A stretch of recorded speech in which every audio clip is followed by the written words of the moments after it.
कल हमने गुजराल डॉक्ट्रिन आपको एक्सप्लेन किया था, बस उसके सारे पॉइंट्स मैं आपको बता दूं।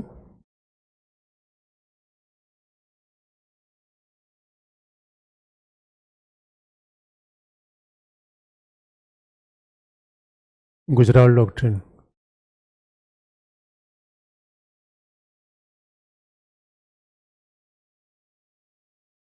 तो कल हमने बताया था बच्चों, इसका सबसे इंपॉर्टेंट पॉइंट है कि यूनिलेटरल कंसेशन, एक तरफा छूट दी जाएगी।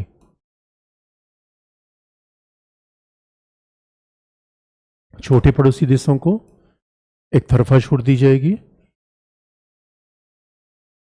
It will be unilateral concession for smaller neighbouring countries. दूसरी बात, पड़ोसी देशों के साथ विवादों का समाधान द्विपक्षीय शांति रूप में होगा, bilateral and peaceful.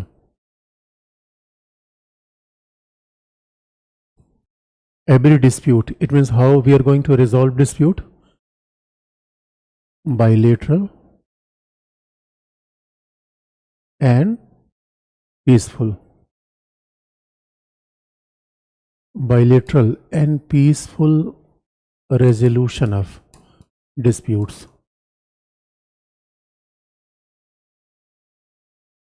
तीसरी बात, इसका मतलब है कि ये तो चाइना पाकिस्तान के लिए भी अप्लाई होगा, पहला छोटे देशों के लिए अप्लाई होगा, और यही गुजराल डॉक्ट्रिन का सबसे इंपॉर्टेंट प्रिंसिपल है।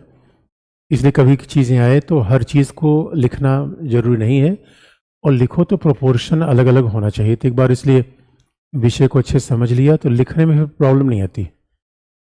और फिर तीसरा होगा कि पड़ोसी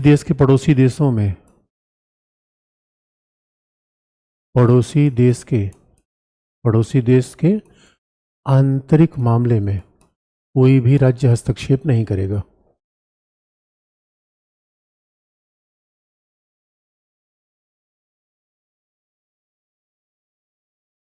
हस्तक्षेप नहीं करेगा यानी non intervention in the domestic affair of non intervention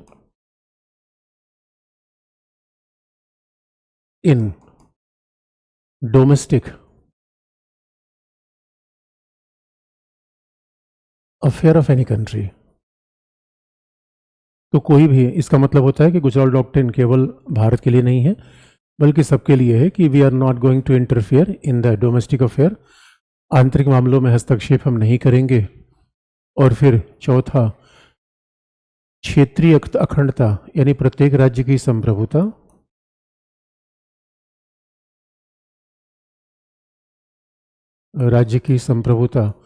और अखंडता का सम्मान करेंगे। Respecting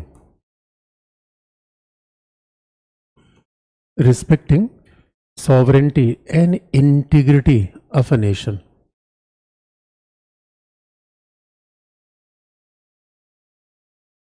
Respecting sovereignty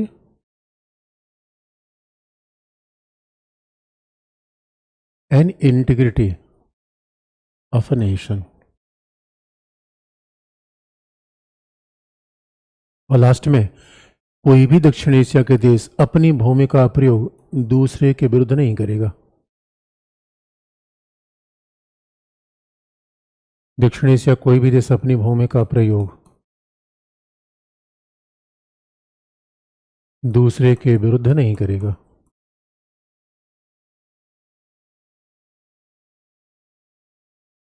No South Asian country will utilize her land or their land against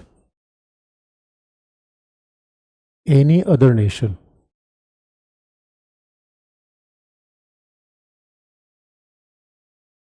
तो ये देखो, ये है 5 प्रिंसिपल गुजराल डॉक्ट्रिन के, और आप हमेशा याद रखना बच्चों, इसमें हमने कीवर्ड का प्रयोग किया, याद रखना, नॉन इंटरवेंशन। भाई सीधी सी बात है, ये सब प्रिंसिपल है IR के, जो यूनाइटेड नेशन के प्रिंसिपल है, दो दो वर्ड का हमने बड़ा यूज़ किया है। इसका मतलब पहला सबसे इम्पोर्टेंट है। अब देखो लिखने में अगर मान लो कोई गुजराल डॉक्ट्रिन की बात आ जाए, इसको नेबरहुड फर्स्ट तक ख़त्म करो। नेबरहुड फर्स्ट गुजराल डॉक्ट्रिन का ही तो एप्लीकेशन है, यानी फिर नेबरहुड फर्स्ट रहेगा तो सेकंड रीजन, थर्ड वर्ल्ड। और आप बच्चों ध्यान को वर्ड को ध्यान से पढ़ोगे कि जो कहते हैं सॉवरेंटी, इसका मतलब है कि भाई अब अगर पाकिस्तान कह रहा है कश्मीर हमारा है, इसका मतलब हमारी सॉवरेंटी पे हमला कर रहा है, और सॉवरेंटी पे नहीं, हमारे आंतरिक मामलों में हस्तक्षेप कर रहा है। इसका मतलब है इंटरनेशनल रिलेशन के दो बेसिक पॉइंट है कि कभी भी कोई हमारे आंतरिक मामले में हस्तक्षेप नहीं करेगा और अपनी भूमिका प्रयोग हमारे खिलाफ नहीं करेगा। अब देखोगे, अब सवाल ये, पाकिस्तान तो दोनों काम करता है। पाकिस्तान आतंकवादी भेजता है हमारे खिलाफ, तो अपनी भूमिका प्रयोग हमारे खिलाफ कर रहा है। इसलिए अगर कल के लिए चाइना भारत के अलगाववादियों को अगर मौका देता है तो ये गुजराल डॉक्ट्रिन का खिलाफ है। म्यांमार अगर ऐसा करता है गुजराल डॉक्ट्रिन के खिलाफ है, क्योंकि नॉन इंटरवेंशन, अहस्तक्षेप और संप्रभुता ये दोनों कॉम्प्लीमेंट्री हैं बच्चों। इसका सीधा मतलब है कि मान लो हमारे घर में कोई झगड़ा हो जाए, और हमारे देखो अभी हर देश में प्रॉब्लम होती है, हर परिवार में प्रॉब्लम होती है, तो मान लो कि हमारे परिवार में कोई झगड़ा हो जाए और अचानक पड़ोसी कूद पड़े, तो उसका होने की आवश्यकता नहीं है। हम अपने परिवार का झगड़ा अपने तरीके से हल कर लेंगे, तो हम किसी और को अलाउ नहीं करेंगे। और हमारी ज़मीन के खिलाफ अब पता चला कि अगर नेपाल ही सोचे कि भारत के आने वाले टेररिस्ट को शेल्टर दे दे, तो ये फिर गुजराल डॉक्ट्रिन का उल्लंघन है। लेकिन सबसे पहला पॉइंट है पहला, और फिर आप बच्चों पूछ सकते हो कि सर ये बताओ क्या गारंटी है कि हम छोटे पड़ोसी देशों को एक तरफा छूट दें और साथ में वैसा व्यवहार उनका मिले? दोस्तों, इसकी कोई गारंटी नहीं है। लेकिन आप याद रखो, जब भी हम कोई फॉरेन पॉलिसी में डिसीजन लेते हैं तो कॉस्ट बेनिफिट एनालिसिस के आधार पे, कॉस्ट बेनिफिट का मतलब है कितना फ़ायदा हो कितना घाटा होगा। तो आप याद रखो, टिट फॉर टैट करोगे घाटा ज़्यादा होगा, क्योंकि छोटे देश है और समानता का व्यवहार बच्चों वहाँ होता है जो समान हो।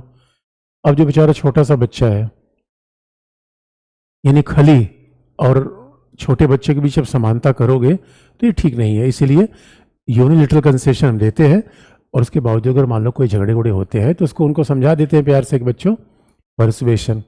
क्योंकि बात ध्यान रखने के बच्चों, हमेशा बंदूक निकालने से काम नहीं होता। अरे मच्छर मारने के लिए बंदूक का प्रयोग थोड़ी होता है। इवन कैन यू इमेजिन कि हम गन का प्रयोग कर रहे हैं किसके लिए? मॉस्किटो को मारने के लिए। अरे भाई, उसके लिए हिट ही पर्याप्त है यार। तो इसलिए हमेशा बड़ कैलकुलेशन के, हम प्रैग्मेटिक तरीके से, हम वी नेवर बिकम इमोशनल। हम भावनात्मक नहीं होते आईआर पढ़ते समय। अब क्योंकि हमारा पर्पस क्या है? नेशनल इंटरेस्ट को पूरा करना। अब नेशनल इंटरेस्ट को पूरा करने के लिए हमारे पास मल्टीपल ऑप्शन है। कभी कुछ लेन देन कर लेंगे, कभी कुछ पैसा दे देंगे। इसलिए बच्चों, अपने काम निकालने के लिए कई लोग देखो आईआर को अपने जीवन में प्रयोग करते हैं। कई लोगों को आप देखोगे कि प्रधानी का चुनाव लड़ना है गांव में, तो पता चला लोगों को शादी विवाह में जाना शुरू कर दिए, पैसा देना शुरू कर दिए, क्योंकि उनका पर्पस लॉन्गर है। अब उस बड़े पर्पस से वो अपने काम को पूरा करना चाहते हैं। इसलिए आप देखोगे कि दुनिया बड़ी अलग, साम दाम दंड भेद, कौटिल्य ने यही कहा था। यानी पहले पीस की पॉलिसी अपनाओ, फिर डिवाइड एंड रूल करो। अरे वार वगैरह तो लास्ट ऑप्शन होता है, और वार करो क्या? तो मान लो मालदीव कभी उल्टी सीधी बात बोल देता है तो वैसा आप भी रिएक्शन करोगे? जरूरी नहीं है। लेकिन हाँ, यूनिलैटरल कंसेशन भी, इसका मतलब है आतंकवाद के मामले में, सुरक्षा के मामले में वो हम नहीं देने जा रहे हैं। तो ये हमारा फ्रेमवर्क है कि पड़ोसी के साथ हम कैसे डील कर रहे हैं। ये हमारा फ्रेमवर्क है और यही दोस्तों, यही अब देखो, गुजराल डॉक्ट्रिन कभी नहीं चेंज होगा। नेबरहुड फर्स्ट पॉलिसी कभी चेंज नहीं होगी। अब सरकार कोई एक्स रहे, सरकार वाई रहे, इसे कुछ चीज़ें फॉरेन पॉलिसी में कभी चेंज नहीं होती। फॉरेन पॉलिसी में वो एज इट इज़ ही रहता है, उसमें चेंज होने के तो अब इसमें कोई वहाँ विजिट नहीं होगी, वो थोड़े बड़े तकरार होती रहती है। तो बच्चों, इसी के साथ बेसिक फ्रेमवर्क हमने ख़त्म कर दिया कि पड़ोसी को डील कैसे करना चाहिए, क्यों करना चाहिए, क्या फ़ायदा है, क्या घाटा है। तो अब हम पड़ोसी के साथ बात करेंगे। अब मान लो पड़ोसी के साथ बात करना है तो हम छोटे पड़ोसी से भी शुरू कर सकते हैं, बड़े पड़ोसी से भी शुरू कर सकते हैं। अब जरा देखो कि सबसे छोटे पड़ोसी शुरू कर सकते हैं नेपाल, सबसे बड़े पड़ोसी शुरू कर सकते हैं चाइना। तो छोटे शुरू करें, ज़्यादा सही रहेगा। यदि हम बड़े से भी शुरू कर सकते हैं, लेकिन हम लर्निंग प्रोसेस में यही बात ध्यान रखते हैं कि सिंपल से कॉम्प्लेक्स की तरफ बढ़ें। इसलिए हम जरा सोच के देख लें नेपाल। तो मान लो कि अब हमें इंडिया नेपाल के बीच रिलेशन देखना है, क्योंकि ये बच्चों नेबरिंग कंट्रीज़ हैं, इसलिए हमें देखना पड़ता है। अन्यथा सोचो, हमने मैंने पहले बता रखा है, हमारे यहाँ नेपाल जैसे दुनिया में 50 राज्य हैं। और कई बार ये सुन के आप हैरान हो जाओगे, अरे बच्चों नेपाल का मतलब क्या है? अरे भारत के सामने मच्छर ही तो है, और भारत का ही डायनासोर। तो अब मॉस्किटो डायनासोर में कौन सा रिलेशन होगा? लेकिन अब IR है, चूंकि पड़ोसी है बच्चों, इसलिए मामला अगल। तो हमने सबसे सिंपलेस्ट शुरू करेंगे, इंडिया और नेपाल।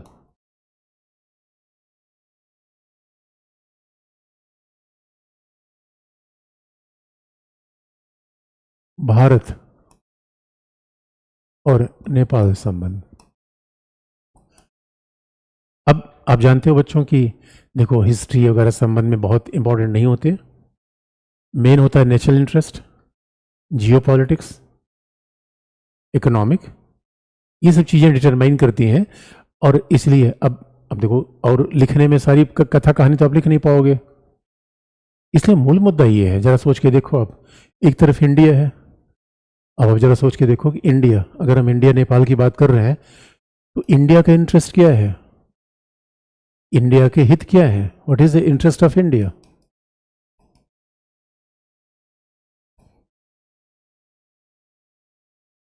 इंडिया के हित क्या है पहला? अब सवाल, अगर भारत नेपाल संबंधों को आप देखना चाहते हैं, अगर सोच के देखो, अरे बच्चों, नेपाल भी कोई देश है। 50, यानी कुल मिलाकर 2.5 करोड़ की आबादी। यानी नेपाल को आप ऐसे समझ लो कि नेपाल तो हमारे यहाँ अब बिहार का 1/10 है, यूपी का 1/20 है, यानी पंजाब जैसे राज्यों से भी छोटा है, हरियाणा पंजाब से भी छोटा है। तो आप समझ सकते हो। अब सवाल है कि संप्रभु देश है, अलग देश है, तो अब संबंध की बात हम करते हैं। नहीं तो बच्चों, नेपाल हमारे सामने क्या है? नेपाल में अब 2.5 करोड़ की आबादी है, उसे 50 लाख नेपाली भाई तो हमारे यहाँ ही रहते हैं। तो सवाल यह है कि इतने छोटे देश से, चूंकि लेकिन पड़ोसी है, इसलिए बड़ा इंपॉर्टेंट हो जाता है। तो सवाल है, आखिर में नेपाल हमारे कौन से हितों को पूरा कर सकता है बच्चों? नेपाल हमारे कौन से हितों को पूरा कर सकता है? क्योंकि इंटरेस्ट इज ऑलवेज स्टैटिक। हम नेपाल से क्या चाहते हैं, नेपाल हमसे क्या चाहता है, तभी दोस्ती बनती है। तो देखो बच्चों, हमारे इंटरेस्ट क्या है, नेपाल से हम क्या ले सकते हैं? देखो, हमारे एक तो हमारे इंटरेस्ट होते हैं, दूसरा हमारे कंसर्न है, चिंता है,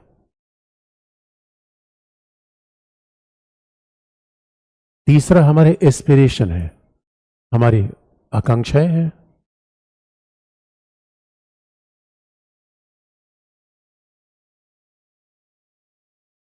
तो जब हम फॉरेन पॉलिसी की बात करते हैं, तो ऐसे ही मुद्दा आता है। जब भी हम किसी, भाई इंडिया का इंटरेस्ट क्या है, कंसर्न क्या है, और एस्पिरेशन क्या है? तो अब ये बात तो जानते हो दोस्तों, किसी भी देश का सबसे बड़ा जो इंटरेस्ट होता है वो सुरक्षा, तो संप्रभुता की रक्षा। तो इंडिया का इंटरेस्ट क्या है कि भाई अपनी सिक्योरिटी बनाए रखा जाए, अपनी सुरक्षा बनाए रखा जाए। ये तो किसी भी देश का इंटरेस्ट होता है। और हमारे लिए इंटरेस्ट इसलिए है कि स्वाभाविक रूप में महाशक्ति हैं, तो तमाम खतरे हैं। तो पहली बात है अपनी सुरक्षा बना के रखना। दूसरा, ट्रेड, व्यापार।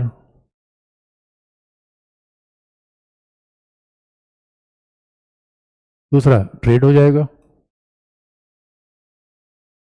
यही तो इंटरेस्ट है हमारा। हमारा सिक्योरिटी का इंटरेस्ट है, ट्रेड का इंटरेस्ट है, और कह लो कि कहीं ना कहीं अब चूंकि ऊर्जा का भी, एनर्जी यानी बिजली, अब भारत की बड़ी इकोनॉमी बनाने के लिए एनर्जी की सोर्स है, में ऊर्जा की आवश्यकता है। संयोग की बात है, तीनों बातों में नेपाल हमारा कोऑपरेशन करता है। कभी कभी उठापटक होती है। अब देखो दोस्तों, इसका मतलब है कि इंडिया का इंटरेस्ट क्या हो सकता है? भाई सीधी सी बात है, अगर आप इंडिया का इंटरेस्ट आप देखोगे, तो पहले सिक्योरिटी बना के रखना, ये सबसे बड़ा इंटरेस्ट है। भाई बच्चों, आपको पहली क्लास में से याद रखनी पड़ेगी, जान है तो जहान है। इसलिए आप देखोगे फॉरेन पॉलिसी देखते समय हमें ये देखने की आवश्यकता नहीं कौन किसकी यात्रा हो रही है, कौन कहाँ जा रहा है। अरे बच्चों, ये सब तो भाई बहाने हैं, उसमें कुछ कुछ अब चीज़ें आप निकाल सकते हो। मूल मुद्दा ये है बच्चों, इंडिया का इंटरेस्ट कहाँ पे है? इंटरेस्ट है सुरक्षा। तो सुरक्षा आप जानते हो कि भारत नेपाल के बीच में खुली सीमा है, बहुत इंटरेस्टिंग पार्ट है ये, ओपन बॉर्डर है। इसलिए बच्चों, भारत और नेपाल के बीच में संबंध देखो, अगर ये बात कहें तो संबंध दो प्रकार का होता है। एक तो संबंध सरकार के बीच का होता है। अब सरकार के बीच का संबंध है तो खत्म भी हो सकता है सरकार बदलने के साथ। हमारा नेपाल के साथ संबंध लोगों के बीच का है, पीपल टू पीपल रिलेशन है। अरे मेरे बच्चों, याद रखो, मधेसी पॉपुलेशन, नेपाल की जो मधेसी पॉपुलेशन है, नेपाल की मधेसी पॉपुलेशन जो नेपाल के मध्य भाग में रहती है, उनके सबका संबंध तो वो हिंदी बोलते हैं, मैथिली, भोजपुरी, उनके शादी ब्याह हमारे यहाँ होते हैं। इसी कभी इंडिया के शादी की सीजन में आप भारत नेपाल सीमा पे जाना तो इंटरनेशनल मैरिज पार्टी जाती हुई, अंतर्राष्ट्रीय बारात जाती है। अब कमाल की बात है, भारत से नेपाल, नेपाल से भारत। और बच्चों, ये अंतर्राष्ट्रीय बारात आज की बात नहीं है, पहले से ही अंतर्राष्ट्रीय बारात थी। जनकपुर, ये नेपाल में जनकपुर क्या है? जनकपुर जहां माता सीता पैदा हुई थी। भगवान राम की बारात अयोध्या से कहां गई थी? जनकपुर। ये परंपरा आज भी कायम है। इसलिए मेरे बच्चों, नेपाल के साथ तो हमारा दिल का संबंध है भाई। एक संबंध हो सरकारों के साथ। अब सरकार के साथ संबंध कैसा होता है? जैसे हमने अब नाइजीरिया के साथ संबंध बना लिया, सरकार के साथ संबंध है, लोगों के साथ नहीं है।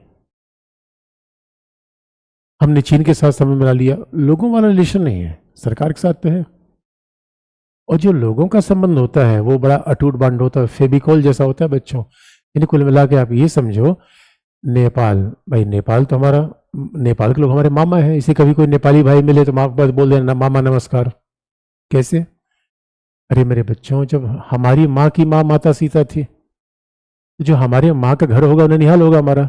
इसलिए मेरे बच्चों, हमारे लिए तो नेपाल ननिहाल के समान है। ऐसा संबंध सरकार के आने जाने से क्या फर्क पड़ेगा? और ये बात निश्चित तौर पे है।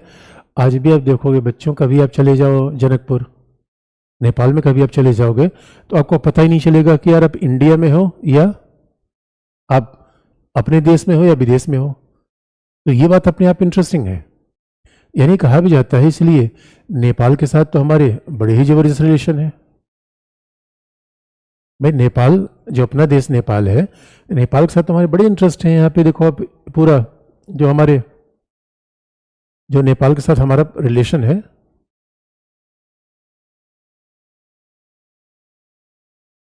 अब मैं भी आपको दिखा दे रहा हूं मैं।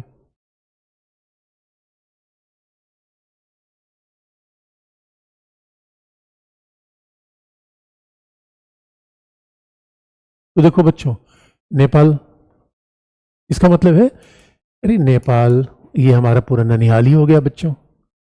इसलिए नेपाल, और खास तौर पे जब इतना अच्छा रिलेशन है, जब नेपाल के लोग इधर रहते हैं, इधर के लोग नेपाल रहते हैं, इसलिए हमने क्या किया कि भाई अब देखो, अब हमें कभी ननिहाल जाना है तो पासपोर्ट वीजा लेने क्या मतलब है बच्चों? इंटरनेशनल। कई बार तो नेपाल को कहा जाता है, अरे नेपाल विदेश नहीं हो, तो हमारा ही भाग है। अरे हमारे बच्चों, देखो, विदेश जाने का मतलब क्या होता है? आपको वीजा लेना है। और समझो कि अब वीज़ा का मतलब होता है कि उस एम्बेसी में, मान लो कि मुझे स्विट्जरलैंड जाना है, तो मुझे स्विट्जरलैंड की एम्बेसी में जाना पड़ेगा। स्विट्जरलैंड के लोग मेरा इंटरव्यू लेंगे, जबकि पैसा मैं अपना लगा रहा हूँ, और पूछेंगे क्यों जा रहे हो। अब जरा सोच के देखो, स्विट्जरलैंड में जाने में फ़्लाइट का पैसा लो, एम्बेसी से वीज़ा लो, और एम्बेसी इंटरव्यू लेगी, और एम्बेसी चाहे तो वीज़ा देने मना भी कर सकती है। उसको लगेगा कि यार ये थोड़ा गड़बड़ आदमी है। इसे बच्चों, फेसबुक वगैरह पे अच्छे से आलतू फालतू बातें मत लिखना।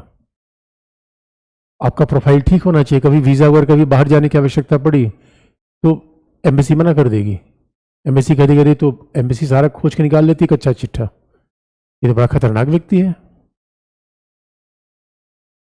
लेकिन नेपाल जाने के लिए, अच्छा दूसरी बात, विदेश जाना तो वीज़ा लो, विदेश जाओ तो करेंसी चेंज करवाओ। आपकी इंडियन करेंसी चलेगी नहीं, तो आपको करेंसी चेंज करवानी पड़ेगी, आपको स्विट्जरलैंड करेंसी लेनी पड़ेगी वहाँ खर्च करने के लिए। तीसरा पॉइंट, आपको लैंग्वेज आनी चाहिए। तीनों बदल जाता है भाई, देश और विदेश का फर्क यही है। और जरा सोच के देखो, हम नेपाल जाते हैं तो यही करेंसी चल जाती है, नेपाल जाते हैं वीज़ा लेने की आवश्यकता नहीं है, और नेपाल जाते हैं तो स्वाभाविक तौर पर हमारी भाषा हिंदी सारी नेपाली भाई समझते हैं, और हिंदी फिल्में भी देखते हैं। अरे नेपाल में हिंदी फिल्में तो मनीषा कोइराला आप जानते हो। इसलिए मेरे बच्चों, नेपाल विदेश कहाँ है, यही तो इंटरेस्टिंग पार्ट है। नेपाल विदेश थोड़ी है, नेपाल तो अपना ही विस्तार है, अपने पर अपना मामा है। अच्छा यही बात है, नेपाली इसको वह नाना, लगता है तुम लोग हमारे ऊपर बुरी नजर रख रहे हो। नेपाल लेना चाहते हो क्या? अरे हमने कहा कभी नहीं लेना चाहते यार। अब सवाल है, नेपाल हमारा, इसमें दो भाव होता है। इसका मतलब एक तो हम प्रेम से कह रहे हैं, दूसरी हमारी बुरी नजर है कि इसका मतलब हम भी इसको लेना चाहते हैं। ऐसा कभी हुआ नहीं। लेकिन नेपाल के बीच में इसलिए कहा जाता है जहां वीजा पासपोर्ट लेने की आवश्यकता नहीं है, ये फ्री सीमा है। इसका मतलब है गोरखपुर के बच्चे कभी मधुबनी से, अरे मेरे बच्चों, वो मधुबनी वर्ष कभी आपको जाना, बस बाहर नहीं उठाओ, दंदना कर कहाँ पहुंच जाओ, नेपाल। मुक्त, न कोई वीजा न कोई पासपोर्ट। ये खास बात है। ये दिखाता है नहीं, नेपाल भारत के बीच में लगभग जो 1600 किलोमीटर की सीमा है, उसमें वीजा पासपोर्ट की आवश्यकता नहीं है। ये दिखाता है संबंध कितने महत्वपूर्ण है। क्योंकि हमारे यहाँ भाई 50 लाख, अब देखो अभी गर्मियों के समय उधर उत्तराखंड में चले जाओ, 4 धाम यात्रा खुल गई है, तमाम नेपाली भाई चले आते हैं उधर पिथौरागढ़ से होते हुए। तमाम नेपाली भाई आ जाएंगे इंडिया में, और 2-3 महीने गर्मी में काम करेंगे, फिर अपने देश चले जाते हैं। हमारे देश आपने देखा होगा कि आजकल तमाम, मतलब 50 लाख नेपाली तो हमारे देश में रहते हैं। और बच्चों, नेपाल के साथ इसलिए कहा जाता है रोटी बेटी का संबंध है, बेटी का इसलिए विवाह वाला मामला है, और रोटी का इसलिए कि आजीविका का मामला है, लाइवलीहुड का मामला है। यानी ये संबंध तो बड़ा ही, यदि नेपाल के साथ विवाद होगा ये सुन के हम दंग रह जाते हैं। और ये संबंध बदलेगा थोड़ी बच्चों, हमारे 50 लाख जो नेपाली इधर रहे हट नहीं जाएंगे। ये नेपाल की पॉपुलेशन का 40% तो मधेसी पॉपुलेशन है। वो तो रहेगा, ऐसा थोड़ी कि नेपाल में कहीं भूकंप आएगा और मधेसी पॉपुलेशन हट जाएगी, ऐसा भी नहीं होगा। इसलिए नेपाल के हमारे पास इंटरेस्ट है उसके, तो दोनों के साथ संबंध पीपुल टू पीपुल है। तो आप जरा सोच के देख लो। इसलिए अब जरा सोच के देखना, नेपाल और चाइना के बीच फ्री मूवमेंट नहीं है। नेपाल से कोई चाइना जाना चाहता है उसे वीजा लेना पड़ेगा। इस वजह से बच्चों, नेपाल हमारे और नेपाल हमारे हित अपने आप में जुड़ते हैं। अब सिक्योरिटी, अब देखो, अब साझा ओपन बॉर्डर है, इसी बॉर्डर का प्रयोग कोई दूसरा भी कर सकता है, ये चैलेंज है। इसलिए हमारे यहाँ कई बार ऐसा होता है, दिल्ली में मोबाइल चुराए जाते हैं, मिलते हैं नेपाल में, लोग लेके भाग जाते हैं। आपने देखा होगा जितने भी भारत में कई बार आतंकवादी गतिविधियों में, क्रिमिनल एक्टिविटी में शामिल लोग कहाँ चले जाते हैं? नेपाल। वो नेपाल जाकर शरण ले लेंगे। इसलिए नेपाल के साथ हमारी कोऑपरेशन बहुत जरूरी है, मुक्त सीमा है। और बच्चों, नेपाल हमारे ऊपर हमला नहीं कर सकता, उसकी क्षमता भी नहीं है, करेगा भी नहीं, करेगा भी नहीं। और हकीकत की बात यह है कि नेपाल के सेनाओं को भारत ट्रेनिंग देता है, नेपाल को सैनिक सहायता देते हैं, आर्थिक सहायता देते हैं। अरे भाई, एक बात याद रखो बच्चों, अगर हम इसी पूरी घटना को नेपाल के पॉइंट ऑफ व्यू से देखें, जरा सोच के देखो, अरे नेपाल के इतना बड़ा बाजार कहाँ मिलेगा? भारत आज दुनिया का बड़ा बाजार है, हर देश इसमें आना चाहता है, तो नेपाल के पास तो वैसे बड़ा बाजार है। तो नेपाल के पास बगल में बाजार है, जो भी चीज़ बेचे हमारे यहाँ खपत हो जाती है, नेपाल को फायदा, हमें फायदा, विन विन कंडीशन है। और नेपाल एक छोटा बच्चा है। अब गुजरात डॉक्ट्रिन के अंतर्गत यूनिलेटरल कंसेशन देते हैं, तो नेपाल में सड़क के लिए, नेपाल में एयरपोर्ट के निर्माण के लिए भारत पैसा देता है। यानी चाइना के बाद नेपाल को सपोर्ट करने वाला सबसे बड़ा नेशन कौन है? इंडिया। इसलिए देखोगे बच्चों, अगर मान लो कि नेपाल में नेपाल के लिए प्रॉब्लम, नेपाल की सुरक्षा, हमारी सुरक्षा जुड़ी हुई है। क्योंकि अब देखोगे आतंकवाद, टेररिज्म, दोनों के लिए चैलेंज है। ड्रग ट्रैफिकिंग, नशीली दवाओं का अवैध आवागमन, हथियारों की तस्करी, ड्रग ट्रैफिकिंग,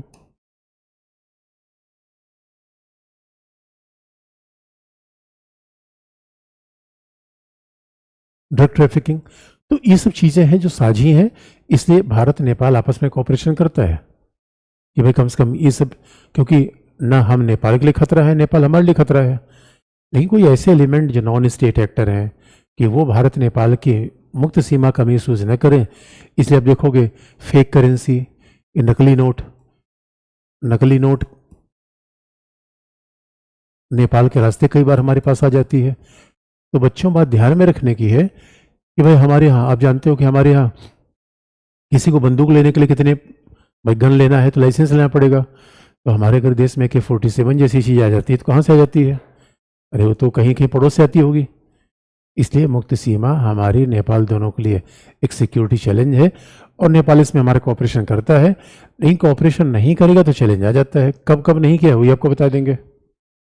दूसरी बात, ट्रेड। नेपाल का 80% ट्रेड इंडिया के साथ होता है।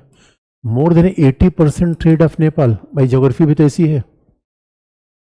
अरे मेरे बच्चों, नेपाल देखो, अब ज्योग्राफी का फैक्टर है। नेपाल का मोर देन 80% ट्रेड इंडिया के साथ होता है। तो आज प्रचंड है, कल कोई और सरकार हो, जैसे क्या फर्क पड़ता है? इसलिए जो हम कहते हैं कि नेपाल साथ संबंध बदल गया, अरे भाई ट्रेड अचानक खत्म थोड़े हो जाएगा। और ऐसा क्यों है? इसके पीछे भी ज्योग्राफिकल फैक्टर है, क्योंकि नेपाल क्या है, एक लैंड लॉक नेशन है, भूमि आबद्ध है। भाई दुनिया में सबसे बड़ा व्यापार किससे होता है? समुद्र रास्ते से होता है। अब नेपाल को कहीं पर ट्रेड करना पड़ेगा तो समुद्र के रास्ते से कहाँ जाएगा? कोलकाता पोर्ट जाएगा। तो नेपाल के लिए हम कोलकाता पोर्ट देते हैं कि यहाँ पे आके अपना ट्रेड कर ले। अब इधर दोस्तों, इधर है, ऊपर है चाइना, और आप जानते हो नेपाल और चाइना के बीच हिमालय आता है, दुनिया का सबसे बड़ा पहाड़। अब हिमालय को भेद पाना बड़ा मुश्किल है। इसलिए नेपाल, कहने को तो नेपाल चाइना और इंडिया के बीच में स्थित है, बफर राज्य है, दो महाशक्तियों के बीच स्थित है। और लैंड लॉक क्यों है? कि समुद्र के पास नहीं है, तो समुद्र इंडिया देता है। इसका मतलब है ज्योग्राफिकली नेपाल इंडिया पे थोड़ा डिपेंडेंट होता है, ये हकीकत है। और ये ज्योग्राफिकल फैक्टर सोशल फैक्टर को बल थोड़ी देगा। ये तो अभी चाइना कह रहा ना हम रेल लाइन लाएंगे, हिमालय के नीचे से रेल लाइन लेते आएंगे, नेपाल को नज़दीक कर देंगे। अरे मेरे बच्चों, ये तो आने वाला समय बताएगा कि चाइना कितना रेल लाइन ला देगा, उसे कितना फ़ायदा होगा, ये आने वाला समय बताएगा। मामला इतना आसान नहीं है। और चाइना से तो आजकल हर देश सतर्क हो गए हैं। श्रीलंका आपने देखे हैं, लूट लिया। चाइना ऐसा साहूकार है जो पहले पैसा दे देता है, पहले पूछता है पैसा चाहिए, पैसा ले लो, पैसा ले लो। जैसे हमारे गांव में कई साहूकार ऐसे होते हैं जो बिना पूछे पैसा देते हैं। उनको पता है आदमी के पास ज़मीन है, पैसा दे दिए और पता चला ब्याज पे ब्याज, इंटरेस्ट पे इंटरेस्ट जोड़ते चले गए। उसके बाद कह दिया भैया ज़मीन मेरी है, खत्म हो गया मामला। तो चाइना तो ऐसा बिजनेसमैन है। पाकिस्तान देख रहे हो बदहाल है, चीन से लोन लेके। श्रीलंका का हाल ये हुआ। अब मालदीव की मती मारी गई है, और मालदीव जब तक जलेगा नहीं तब तक सीखेगा नहीं। इसलिए बड़ी इंटरेस्टिंग बात है कि नेपाल हमारे पास दूर जाएगा। दोस्तों, नेपाल दूर हो नहीं सकता। अब नेपाल हिमालय चेंज कर देगा, ऐसा हो नहीं सकता। ये फैक्टर होते हैं फॉरेन पॉलिसी में जो सरकारों के साथ रोज बदलते नहीं बच्चों। तो भाई यहाँ पे भी इसलिए नेपाल के हमारे साथ हमारा 80% ट्रेड है। अब जरा सोच के देख लो, यानी नेपाल का सबसे बड़ा ट्रेडिंग पार्टनर इंडिया है। दूसरी बात, और अब देखो एनर्जी अभी क्या है बच्चों, देखो नेपाल के पास क्या है? हाइड्रो इलेक्ट्रिक पावर प्रोजेक्ट, यानी हाइड्रो पावर का बड़ा सोर्स है। पहाड़ी क्षेत्र है नेपाल। आप ऐसे समझ लो कि जैसे नेपाल में आप मधेसी क्षेत्र से आगे निकलोगे, पूरा नेपाल ऐसा दिखेगा, उत्तराखंड, हिमाचल। अब इसका मतलब दोस्तों, अब देखो नेपाल के साथ ज्योग्राफिकल फैक्टर क्या है? प्लेन वाला पार्ट कम है। अभी प्लेन में गेहूं चावल हो जाता है, पहाड़ में इकोनॉमिक एक्टिविटी हो नहीं पाती। इसलिए नेपाल में कहाँ उद्योग लगेगा, कहाँ इंडस्ट्री लगेगी, ये चैलेंज होता है, ज्योग्राफिकल चैलेंज नेपाल के पास है। अब इसके लिए नेपाल टूरिज्म ने, नेपाल की पूरी इकोनॉमी टूरिज्म पे चलती है। क्योंकि बच्चों नेपाल के साथ अच्छी बात यह है कि दुनिया का हर आदमी एवरेस्ट एक बार आना चाहता है, और अमेरिका यूरोप के लोग तो एवरेस्ट पे चढ़ना भी चाहते हैं। इसे मार्च के बाद कभी आप नेपाल में चले जाओ, पूरे लोग बिल्कुल लाइन लगाए रहेंगे एवरेस्ट पे चढ़ने के लिए। नेपाल से इसको बहुत पैसा आता है। लेकिन प्रॉब्लम यह है कि नेपाल के पास अच्छे होटल नहीं है, सड़क नहीं है, रिसोर्ट नहीं है।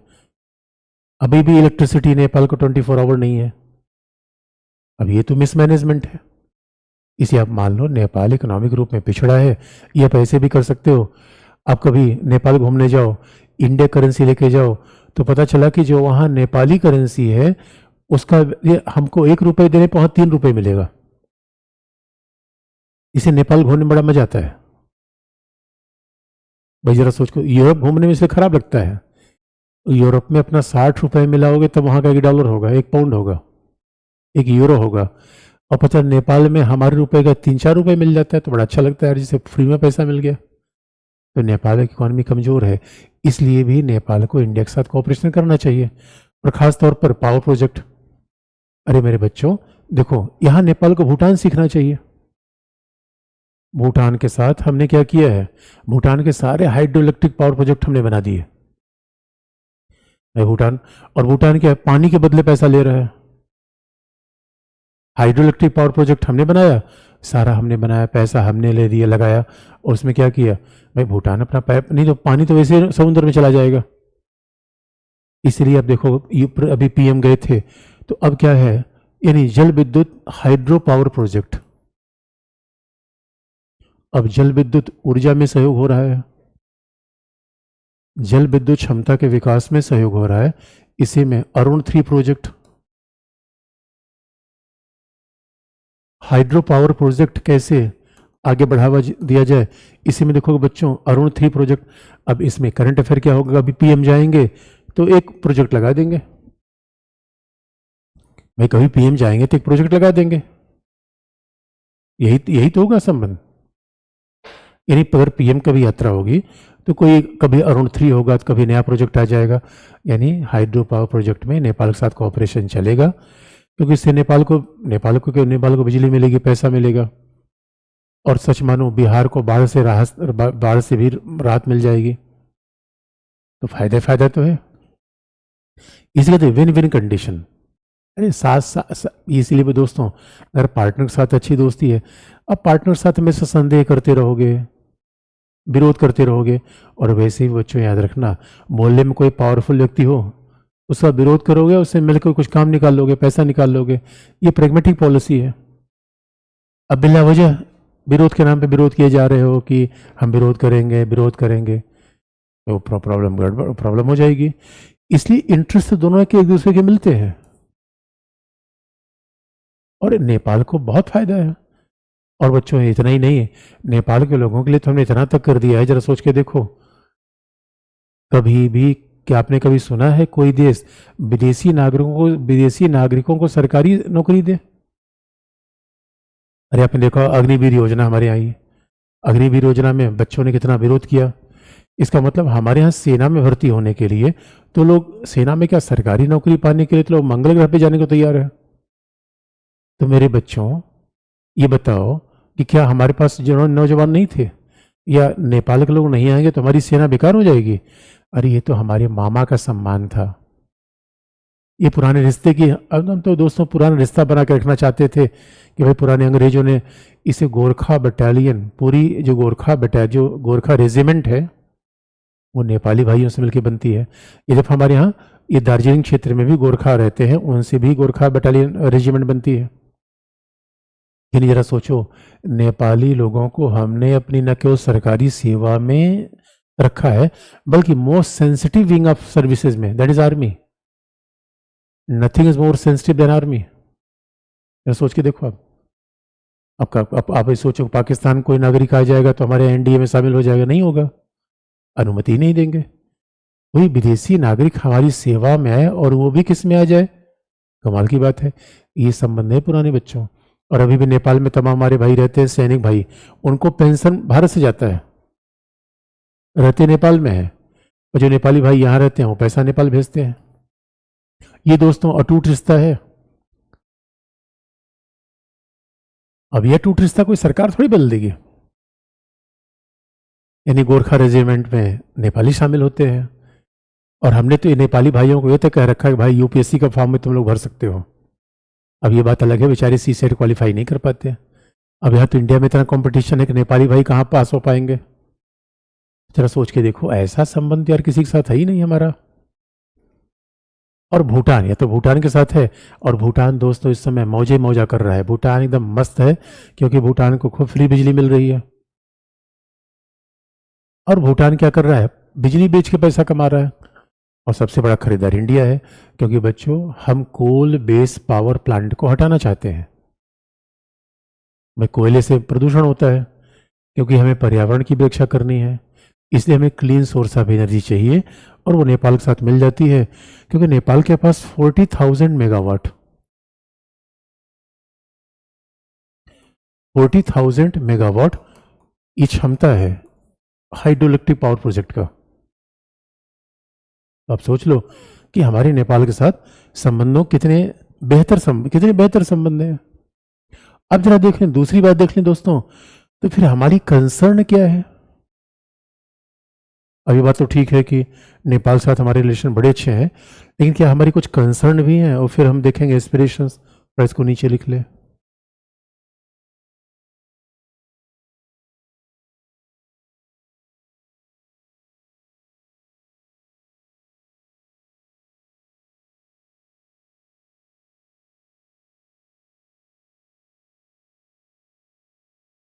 तो बच्चों देखो, जो कंसर्न की बात हमारी आती है, तो कंसर्न का जो सबसे बड़ा मामला हमारा है, तो आप जानते हो, चाइना। भाई आज के दौर में China factor is the most important. ये हमारे लिए बहुत बड़ा कंसर्न है। अब चाइना हमारी बाउंड्री पर क्लेम कर रहा है। चाइना, आप जानते हो, चाइना को हम अलग से पढ़ लेंगे। और बच्चों, चाइना हमारे लिए बड़ी फजीयत किए हुए है। अब चाइना कह रहा है कि ये फिर से हम बाउंड्री तय करेंगे, ये अरुणाचल हमारा है। तो हिमाचल उत्तराखंड के कई पार्ट पे क्लेम कर रहा है। इसलिए बच्चों याद रखो, अब चाइना एक बड़ा हमारे लिए कंसर्न बन गया है। और अगर नेपाल, अब जरा सोच के देखो, नेपाल हमारा छोटा भाई है। अब मामा है, छोटा भाई तो कहना ठीक नहीं है, मामा का रिश्ता तो अलग ही होता है। अब दोस्तों, हमारा मामा हमारे दुश्मन के साथ जाके मिल जाएगा, ये इंडिया कंसर्न है। ये इंडिया का हमेशा कंसर्न रहा है कि भाई ऐसा काम मत करो यार मामा जी, अब तुम इधर उधर करोगे थोड़ा हमें प्रॉब्लम आएगी। इसलिए बच्चों, हमारी कंसर्न क्या है कि अगर नेपाल चीन के साथ, अब आप कहोगे कि सर चीन के साथ का मतलब क्या, पैसा वैसा लेना बंद कर दे चीन से। नहीं, चीन के साथ पैसा ले सकता है, उसमें कोई प्रॉब्लम थोड़ी है। देखो, बांग्लादेश भी चीन के साथ पैसा ले रहा है। अरे पैसा वैसा लेने प्रॉब्लम नहीं है। अब चीन के साथ अगर कल के लिए नेपाल सामरिक संबंध बनाए, सैनिक संबंध बनाए, तो इंडिया के लिए चैलेंज है। फिर अगर बच्चों, अगर मान लो कि नेपाल चाइना से आर्म्स खरीदता है, तो सवाल है नेपाल को खतरा कहाँ से है। अरे नेपाल चाइना से खरीद रहा है, इंडिया चाइना के बीच में है, इसका मतलब क्या माना जाएगा कि वो हमारे खिलाफ काम कर रहा है। और बच्चों, आप जानते हो, चाइना के साथ हमारी इस समय तकरार है। और मामला ये है, देखो हमारी कंसर्न का विषय क्या है। कंसर्न का विषय ये है कि इस समय हमारा चाइना के साथ सीमा विवाद चल रहा है। जिस समय हमारा चाइना के साथ बाउंड्री डिस्प्यूट है,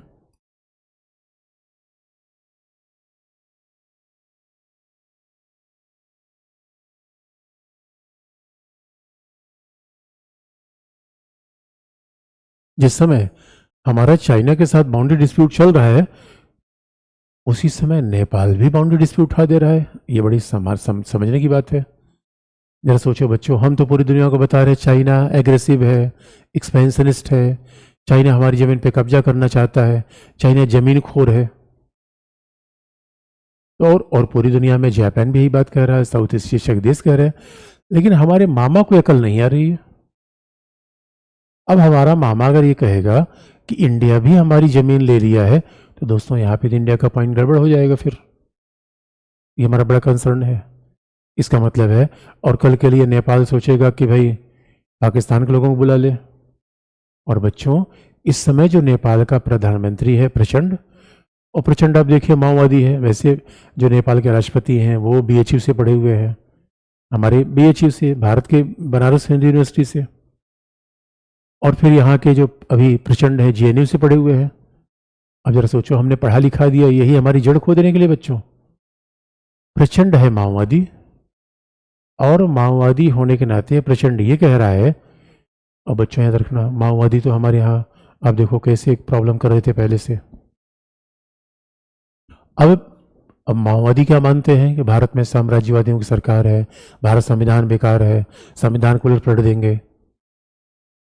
और माओवादी जमाना था जब कहा करते थे काठमांडू से वारंगल तक, आंध्रा से रेड कॉरिडोर बनाएंगे। रेड कॉरिडोर, इकोनॉमिक कॉरिडोर नहीं बच्चों, रेड कॉरिडोर का मतलब लाल सलाम, लाल सलाम बनाएंगे, हम कम्युनिज्म कर देंगे, क्रांति कर देंगे, आग लगा देंगे। हमने कहा देखो ये सब बेकार की बात मत करना। इसलिए बच्चों याद रखना, एक समय था 90s में, आप देखोगे बिहार में माओवाद फैल गया था, नेपाल कारण। 90s में आप देखोगे नेपाल में माओवाद आया, बिहार, इधर छत्तीसगढ़, उड़ीसा से लेके आंध्र तक फैल गया। अब ये हमारी बहुत चिंता का विषय है बच्चों। मामा के घर में भांजे के घर के लिए डकैती, ये तो सुना ही नहीं था। मामा है शकुनी है, तो दोस्तों शकुनी जैसा मामा तो नहीं होना चाहिए। ये बात ध्यान में रखने की है बच्चों कि देखो शकुनी जैसा मामा नहीं होना चाहिए, ये हमें चिंता होती है। और ये माओवादी तो आप जानते हैं, और प्रचंड इतनी बात नहीं करता। प्रचंड कह रहा है चाइना हमारा ज्यादा बड़ा दोस्त है, हम क्या कर लो दोस्ती। अब देखो दोस्तों, अब भांजा और मामा के बीच में रिश्ते में दरार आ रही है, क्योंकि कहीं ना कहीं इसमें पॉलिटिक्स है, कल्चर की प्रॉब्लम नहीं है, इकोनॉमिक प्रॉब्लम है, पॉलिटिक्स है। और इसी पॉलिटिक्स के कारण नेपाल बदहाल है। और जरा सोच के देख लो, अभी यही कई बार ऐसी पॉलिटिक्स होती है, चाहे हमारे देश में हो चाहे विदेश में हो, वो राष्ट्रीय हितों के लिए नहीं होती है। इसका सबसे क्लासिकल एग्जाम्पल नेपाल है। 90 के बाद माओवाद आ गया, माओवाद से त्रस्त रहा, और माओवादियों ने कहा हम नया संविधान बनाएंगे, संविधान भी नया बदल दिया। और दोस्तों नेपाल में हर 6 महीने में एक सरकार बदल रही है, इतना बड़ा तो लोकतंत्र है नेपाल। आपस में जो मधेसी हैं और नेपाली लोग हैं आपस में लड़ रहे हैं।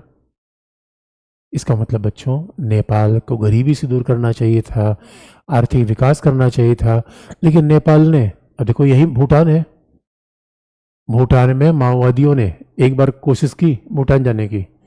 भूटान के प्रिंस ने हमको फ़ोन किया कि भाई देखो जरा माओवादी इधर आ रहे हैं, हमको मार के भगाओ पहले। अब भूटान ने ऐसा दौड़ाया कि माओवादियों के पैंट उतर गई बच्चों।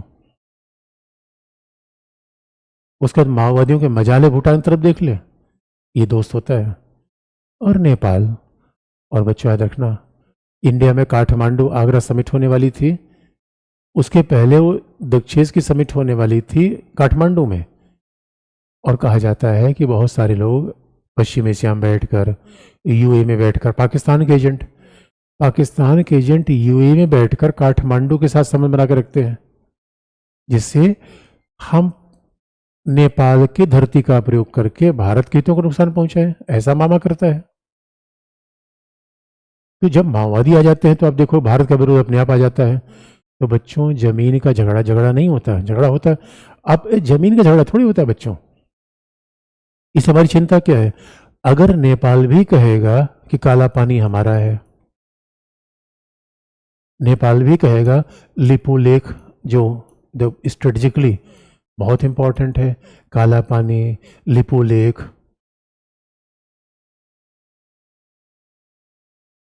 या लिम्पिया धूरा। अब सवाल है कि भारत और नेपाल के बीच में पहले से ही बाकायदा काली रिवर के आसपास सीमा बना दी गई है। वही जहाँ से काली रिवर का उद्यम हो रहा है वहीं से भारत नेपाल की सीमा तय है। अब इस मामला दोस्तों सीमा का नहीं है, मामला भूभाग का नहीं है। ये सीमा तो बहाना है, जानते हैं, क्योंकि बच्चों नेपाल में हो क्या रहा है, जब से माओवादी आते हैं भारत विरोध पैदा करते हैं। अब एंटी इंडिया सेंटिमेंट पैदा करने के लिए, क्योंकि यहाँ इनकी सरकार संकट में है पहला। यानी बच्चों ध्यान से बात सुनने की है, जमीन का झगड़ा मूल झगड़ा नहीं होता, याद रखना पॉलिटिक्स में। अरे मेरे बच्चों, जमीन का झगड़ा मूल झगड़ा होता, कई लोगों को तो अपना पूरी जमीन जायदाद दे देना चाहते हैं, कोई मिलता नहीं। कई लोगों को इसलिए देखो महाभारत में वार इसी बात का हुआ था कि कौरवों ने क्या कहा था, दुर्योधन ने कहा मैं जमीन की एक नोक नहीं दूंगा। झगड़ा जमीन का था, झगड़ा आधिपत्य और अभिमान का था बच्चों। झगड़ा, जमीन का झगड़ा कभी नहीं होता, उसके पीछे पॉलिटिक्स होती है। ये तो आप देखो डोमेस्टिक पॉलिटिक्स में पानी का झगड़ा थोड़ी होता है। अरे पानी का झगड़ा बहाना है। अब क्योंकि जमीन और पानी से आम जनता जुड़ी होती है। मान लो कि नेपाल के लोगों को बताया जाए, कि नेपाल के लोगों को ये बता दिया जाए कि भारत के साथ नेपाल का व्यापार घाटा है, अब तो नेपाल लोग क्या समझ पाएंगे व्यापार घाटा मतलब ऐसे कुछ होगा? भाई व्यापार घाटा समझने के लिए आदमी थोड़ा सा होशियार चाहिए, पढ़ा लिखा आदमी चाहिए। लेकिन अगर नेपाल के लोगों को यह बता दिया जाए कि भारत उनकी जमीन कब्जा कर रहा है, तब तो नेपाली सेंटीमेंट को भारत के खिलाफ स्वाभाविक रूप में आगे बढ़ाना बड़ा आसान हो जाता है। और मामला यही दोस्तों, इसीलिए ये क्या होते हैं, ये माओवादी स्वाभाविक रूप में, ये माओवादी क्या करते हैं, जब से सत्ता में आते हैं भारत विरोध अपने आप पैदा करेंगे, चीन के साथ आगे लेकर आगे बढ़ेंगे। और बच्चों ये अपने आप में एक बड़ा चैलेंज हमारे लिए होता है, ये अपने आप में बहुत ही चैलेंज है हमारे पास। इसलिए बच्चों देखो ये कंसर्न है, हम बार बार नेपाल से बात करते रहते हैं। अब लेकिन उनकी डोमेस्टिक पॉलिटिक्स ऐसी है कि सत्ता उनके साथ अपने आप में चैलेंज करती रहती है। उनका अपना डोमेस्टिक पॉलिटिक्स है, उसी बहाने वो सब इधर उधर रहते हैं। तो ये हमारा हमेशा कंसर्न रहा है बच्चों। चाइना, अगर नेपाल का प्रयोग चाइना करता है, नेपाल का प्रयोग इन डोमेस्टिक पॉलिटिक्स में भारत विरोध के लिए, अब छोटा सा बच्चा है भारत विरोध करेगा बच्चा, जरा सोच के देखो किस तरीके से रसिया जैसे बड़े देश ने यूक्रेन को दबा दिया। क्योंकि यूक्रेन ने क्या किया था, रसिया का नाफरमानी कर दी थी। तो ये अपने आप में इंटरेस्टिंग पार्ट है। इसी मुद्दे पर हमारा नेपाल के साथ थोड़ी तलखी होती है, बाकी तो कोई समस्या ही नहीं है, बाकी समस्या नहीं है बच्चों।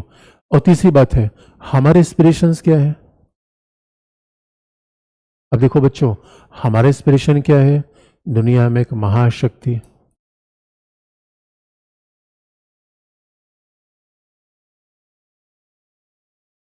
हम एक मेजर पावर के दावे को और अच्छा बनाना चाहते हैं।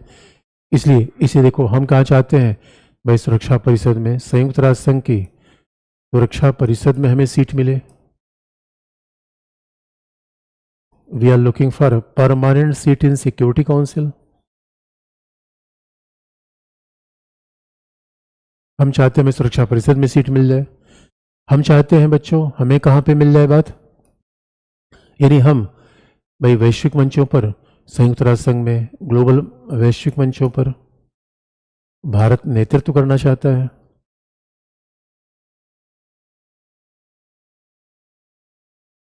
तो India want to lead the global forums.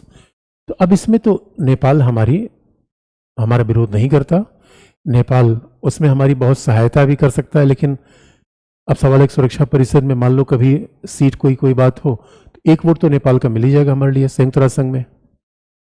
लेकिन हकीकत की बात यह है कि जब नेपाल अपने ही पड़ोस में हमको उलझाए रखेगा, जब नेपाली सोचेगा कि हम इसके पड़ोस में उलझते रहें, तो बच्चों फिर हम महाशक्ति के दर्जे को आगे नहीं बढ़ा पाएंगे। ये हमारे पास चैलेंज आता है। इसीलिए बच्चों याद रखना कि भारत नेपाल के बीच में कुल मिलाकर रिलेशन अच्छे हैं, लेकिन थोड़े थोड़े मामले आते रहते हैं। उसका मूल कारण आप देखोगे तो नेपाल में अपने आप में इतना पॉलिटिकल इंस्टेबिलिटी नेपाल में है। पहले नेपाल क्या था, हिंदू राष्ट्र था। और बाद में बच्चों देखो नेपाल में पॉलिटिकल स्टेबिलिटी का मूल कारण क्या है। पहले देखो बच्चों, नेपाल पहले क्या था, दुनिया का एकमात्र हिंदू राष्ट्र था और राजा का शासन था, मोनार्की थी। नेपाल वॉज ओनली हिंदू राष्ट्र in this world with monarchical form of government.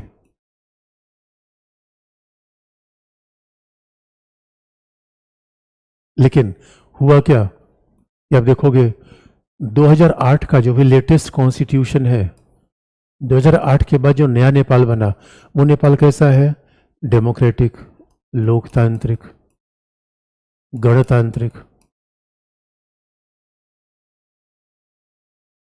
पंथ निरपेक्ष समाजवादी। अब इंडियन प्रेम्बल को आप याद रख लो, डेमोक्रेटिक रिपब्लिक, सेक्युलर और सोशलिस्ट। उसके साथ नेपाल ने कैसा शासन अपनाया? संसदीय और संघात्मक, parliamentary and federal.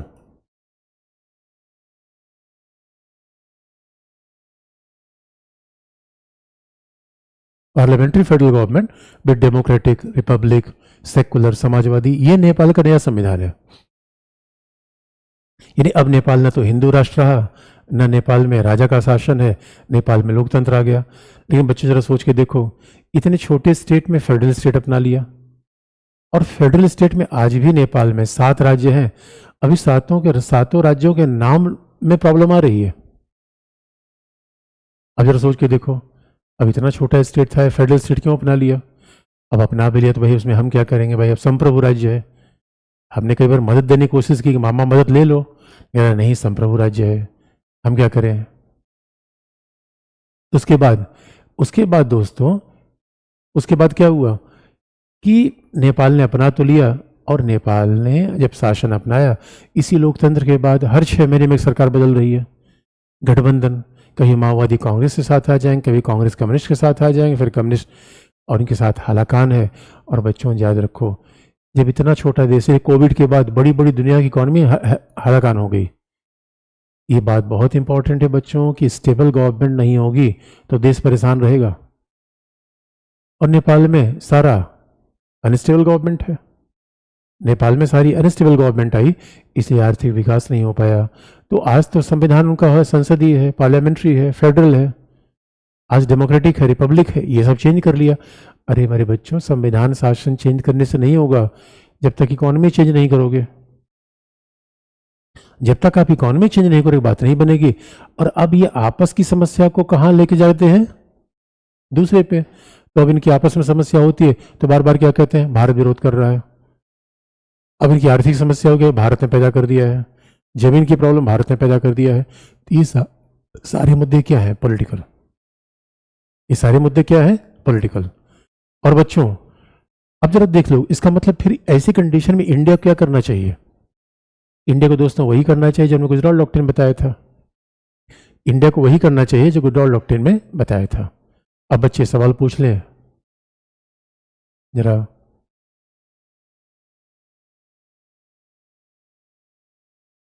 Sir notes कब मिले? अच्छा नोट्स तो मैं देख लेता हूँ। और अरे मेरे बच्चों, तुम लोग बहुत चैटिंग करते रहते हो यार, देखो मैं बता दे रहा हूँ, तुम लोग जिस तरीके से पढ़ रहे हो मेरी बात नहीं सुन रहे, आपस में ही खूब चैटिंग कर रहे हो, तो आप याद रखना फिर मामला गड़बड़ रहेगा मेरे बच्चों, फिर महाशक्ति नहीं बन पाओगे, रवांडा बुरुंडी बन जाओगे। जिस रास्ते पे तुम लोग हो उस रास्ते पे रवांडा बुरुंडी का ही रास्ता आ जाता है बच्चों। तो किसी बच्चे ने कहा लाल सलाम, अरे कम्युनिस्ट पार्टी का झंडा लाल होता है, इनका नारा ही लाल सलाम। किसी बच्चे ने पूछा माओवादी क्या है? अरे माओवादी कौन है? माओ एक नेता था चाइना का माओ नेता था, और उसी माओ ने कहा था कि हम ऐसा समाज बनाएंगे जो बराबर का होगा, विषमता खत्म हो जाएगी, सबके पास समानता रहेगी। इसी बात को माओवाद का नाम दिया गया। और ये कहा करते हैं कि हम हिंसा से सारे काम कर लेंगे। किसी बच्चे ने पूछा नेपाल का हित क्या है? अरे मेरे बच्चों देखो, इंडिया का, नेपाल की इकोनॉमिक सिक्योरिटी, पॉलिटिकल, ये भी तो नेपाल का इंटरेस्ट है। तो नेपाल का सबसे बड़ा इंटरेस्ट क्या है? पॉलिटिकल स्टेबिलिटी, राजनीतिक स्थायित्व, जो नेपाल में नहीं है अभी, नेपाल में नहीं है। तो जब नेपाल को तो आर्थिक विकास चाहिए, ऊर्जा चाहिए, टूरिज्म आगे बढ़े। अरे नेपाल इकोनॉमी का बड़ा सोर्स क्या है? टूरिज्म। हाँ बच्चों याद रखना, किसी बच्चे ने पूछा है अगर भारत में गठबंधन सरकार बन गई तो याद रखो हम तबाह हो जाएंगे। 10 साल में यही हुआ है। पूरी दुनिया की एग्जाम्पल है, चाइना को देखो, हम चाइना आगे आपको बताएंगे। अच्छा नेपाल, अरे मेरे बच्चों भूटान बांग्लादेश भी आएंगे, उसके लिए क्यों परेशान होते हो? किसका कि जाता है, करेंसी को एक्सचेंज कैसे कहता है, कहाँ से क्या, अरे मेरे बच्चों, करेंसी एक्सचेंज कैसे होता है, उसके जगह जगह पे दुकान होती है यार। जैसे मोबाइल रिचार्ज करवाते हो, वैसे करेंसी एक्सचेंज के बैंक होते हैं, अलग अलग जगहों पे होते हैं, वो करेंसी एक्सचेंज हो जाता है। इसी बच्चों में काला पानी का मतलब क्या है, अरे मेरे बच्चों, भौगोलिक क्षेत्र है जहाँ से काली नदी का उद्गम होता है। काला पानी, पानी कोई काला नहीं है, काला पानी भूभाग का मामला है जो लिपुलेख दर्रे के पास है। और अब देखो लिपुलेख बहुत ऊंचाई पर है, जहां इंडिया, चाइना, नेपाल तीनों की सीमा मिल रही है। और ये इतनी ऊंचाई पर है, इसलिए आप देखोगे कि सही कहीं न कहीं नेपाल चाहता है कि लिपुलेख दर्रा हमें मिल जाए, क्योंकि ऊंचाई की जगह है।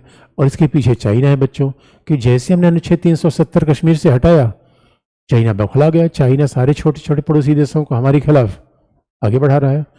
इसी बच्चे ने कहा रेड कॉरिडोर का मतलब है कि मेरे बच्चों, माओवादियों का प्रभाव फैला देना, इसी को रेड कॉरिडोर की बात है। गुजरात की आएगा क्या, इसका मतलब क्या, पंथ निरपेक्षता का मतलब क्या है, प्रिंस ने पूछा। अरे मेरे बच्चे, अब पॉलिटी पढ़ लेना, नहीं पढ़ाओ फिर पढ़ लेना, कितनी बार मैंने बता दिया है सब चीज़। सर हम चीन नेपाल का इस्तेमाल करता है आतंकवाद फैलाने के लिए।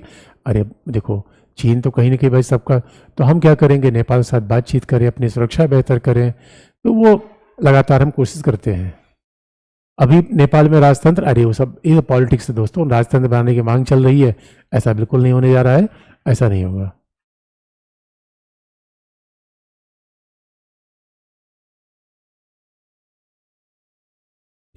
अब यही बात देखो, अब लिम्पिया दूरा विवाद कैसे हल होगा। अरे मेरे बच्चों, देखो ऋतिक, विवाद है ही नहीं है, ये तो कुल मिला के बस बातचीत, देखो किसी चीज़ को हल करने का बातचीत तरीका है। और याद रखना, जैसे ही सरकार बदलेगी, माओवादियों की सरकार बदलेगी, कांग्रेस की सरकार आ जाएगी नेपाल में, झगड़ा अपने आप खत्म हो जाएगा। ये सब स्वाभाविक रूप में झगड़े का ही परिणाम होता है। तो मेरे बच्चों, आज के लिए इतना ही, फिर अगले किसी रिलेशन के साथ कल आएंगे। आज के लिए इतना ही, थैंक यू बच्चों।